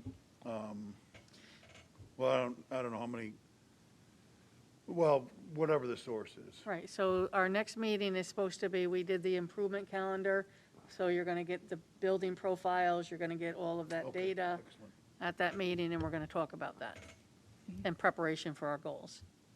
Tammy, as part of that, is there any type of assessment data for K through 2? Does anything exist? Like, how do we know? what the- Yes, I'll let Dan talk to it, because he's not in for me. Yeah, we do. We use a program called ESBI, which was actually brought in by one of our kindergarten teachers, who was really able to look at it as, here is a way for us to gauge foundational skills. We're all counting, there's letter ID, letter recognition. So we can go through that and give you some kind of compiled information. Right now, it's on an individual basis, and we're really kind of looking at it on an individual level, but we can certainly compile some of that information. For kindergarten, as well as first grade through middle of the year. What we look to do is transition first graders onto iReady at the end of the year and take any students who did not get a 4, it's on a 4-point scale, who did not receive a 4 on any of the ESBI sub-tests. We have one of our AIS members go in and just make sure that that student has those foundational skills. So kindergarten for sure, and we'll be able to give you first grade through the middle of the year. Okay. It's, it's a question, I'm not expecting an answer, but I just throw it out as we think about federal funds. iReady goes goes all the way down to K. So I don't know if that is something to put on the list to possibly be investigated. I don't know the benefits of it or anything else. I just know it exists. So there might be some. The problem with iReady that we always run into is you can't look at what a student got wrong and right in an assessment. Whereas on ESGI, it's done face-to-face with either the teacher or one of our AIS Okay. professionals, and they are cataloging. They're both looking at screens, and a letter will pop up the screen. For instance, what letter do you see? The student answers, and they're able to track correct, incorrect throughout that process 3 times a year. Pass that data off to the classroom teacher who can either work themselves or with a TA to go over those specific letters we just mentioned, those specific numbers we just mentioned. Okay. So it's a little bit more useful. It also allows the teacher and the student to have some of that engagement time. Students really look forward to, at the end of ESGI, puts up this little pie chart, how many letters they got right. Kids, they were actually really nervous the first year of showing that to students. Kids love it. Kids love seeing how much green that they're getting and seeing themselves increase every time their progress monitored on it. So it's really something that the kindergarten team, in particular, and first grade team wants to do. Okay. Because it's just useful information. And then transitioning the students in the spring onto iReady really is more or less a chance for them to get used to the system. So when they start in second grade, we're making sure that we get accurate data. They're used to clicking on iReady, they know the setup, they know the system, and they can jump in, and then we can kind of ensure that we get more accurate data at the beginning of the cycle. Okay. Thank you. Dan, what's our history with that format? Is it used for the first year this year, or? ESGI? Yeah. ESGI has been with us about as long as we've had iReady. Okay, so, After we shifted out of Ames Web, the paper and pencil version, we started to go in 2 different directions. What they really liked about Ames Web was seeing the paper, knowing what each kid got, which is a little bit out of our hands when it comes to iReady. So those shifts happened at about the same time. Again, one of our kindergarten teachers came across it, loved it, was using it for progress monitoring in the classroom anyways, realized that we could spread it across all of them. my question was only whether or not you were gonna be able to provide comparable data to see if, where we're at. Yeah, it's, no, it's really those foundational skills. Again, letter sounds, letter identification, number identification, building into some sight words, which does go into iReady in second grade when we're looking at those really foundational skills, phonics, phonemic awareness, high frequency words. That's really what it tackles. So when you see that report for a second grader or a third grader, or if you remember at the middle school, it would always say like test it out for those kids. That's why we're able to really work with those kids on the individual skills that they need by using ESGI, but it does translate into iReady in regards to those 3 foundational skills. All right.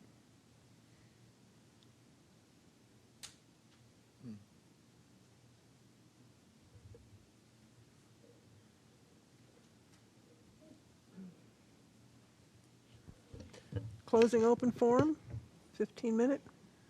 Does anyone would like to have any comments? While Daphne's looking, I just want to thank Dan.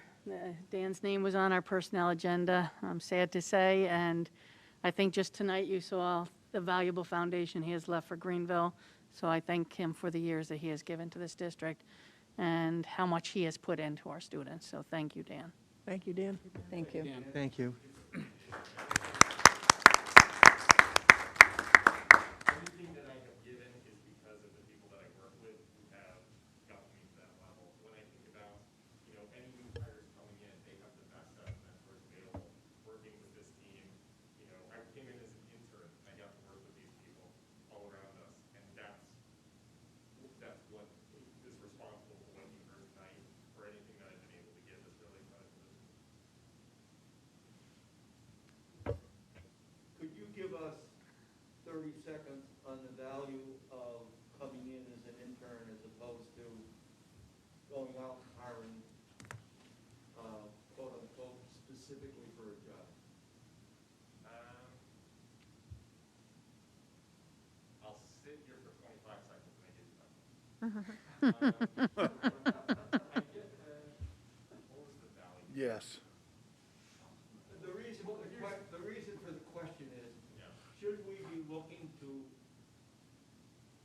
put that kind of a concept into our planning for the future? Why did you come as an intern and, I'll give you a phone call. That's really why. but where were you? I was at State Ed. You were what? I was at State Ed. So I was, if you remember a couple of years ago, gosh, probably 6 or 7 years ago now, there was that bubble, those bubble years. And every year for about 3 years, my instructional administrator would call me and said, you're on the bubble. Okay, the budget passed, you're good. And then the last year, he said, there's no more bubble, you're gone at the end of this year. So for me, as somebody who grew up without a ton, I need a job. I need money. I need to pay my rent. So I went, that day that he told me, I went and started applying for State Ed jobs. Got this job at Office of State Assessment, making what is now the English Regents. So we got to make a blueprint. It was great. You know, we're surrounded by books. We get to look at passages. English teacher's dream until you realize that every 3 months this thing starts over again and you're making a test. So I started taking admin classes, and this guy gives me a call and tells me about the job, and came in as an intern. The best part about this is, you know, I got to do all my internship here, and I got to take part in everything and learn about everything. And that might not be true for all interns. You know, a homeless youth liaison, and attendance, and RTI, which was this term that was being, you know, tossed around at the time. So I guess that would be the benefit as an intern coming in. You can throw them into every single aspect of what they're doing, and they're coming in without knowing any better. Detrimental as well, right? If a person is coming in from being at another district, they're coming in with some other great ideas from that other district too. So I think there's going to be pros and cons to either direction that you go in. Again, it is the team that is going to make that person as good as they can possibly be, and working with district, because it did it for me, so it's going to do it for the next. Thank you. That was more than 30 seconds. And good luck in your new position. Yeah. Stay in touch. That's what I told these guys. I'm like, I'm not dying.